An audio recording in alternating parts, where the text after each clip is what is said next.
I'm assuming you haven't seen this question before. I don't think so, no.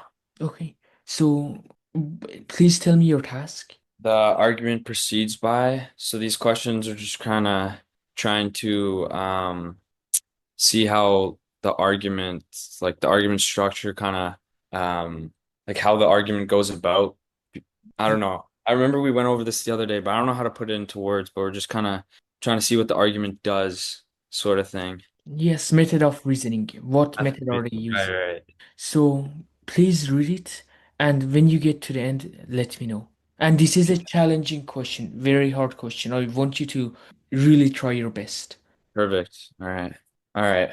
Okay, Tristan, where is the conclusion?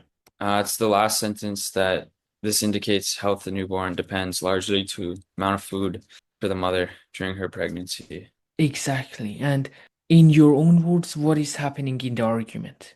So they took some records over the 50-year stretch, and they're trying to see whether the birth weight of babies is correlated with the amount of successful crops.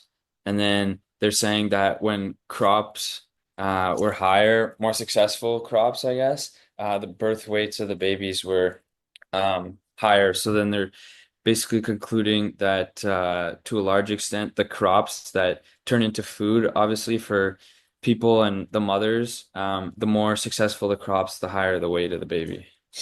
Okay, that's very good. You have a very good understanding of the passage. Now, like, I want you to make a prediction of exactly what the method of reasoning is. You can just put it into your own words, kind of. What you said is like the summary, right? Yeah. Mostly the summary. Now I want you to take the summary and put it into LSAT language if you can, or in general, tell me the method of reasoning. Um, my guess is I would say it's saying that something that is correlated is causation. That's perfect. But I want to add a few things on your prediction. But for now, let's go into the answer choices. That's very good. Right. That's just A. And Tristan, one more thing I want you to notice for these questions is how many phenomena are going on here. So is that a question? How many Yes, phone? how many phenomena are going on in this argument? And like the answer you selected mentions phenomena, right? Right. Phenomena are the most general thing on the LSAT, like how many events are going on Mm-hmm. in this Um, passage. I want you to identify the events. so baby's birth weights, then success of the crops, Yes. then and then the food available kind of thing to the mother, right? And the health of a newborn.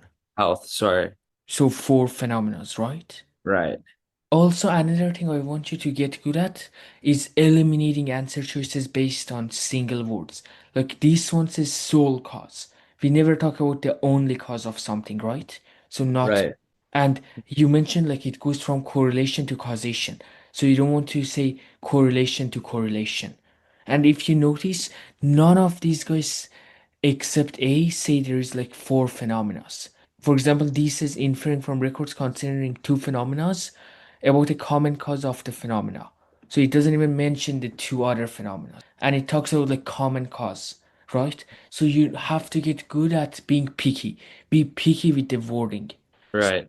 if possible, let's go to the next one. If you understand.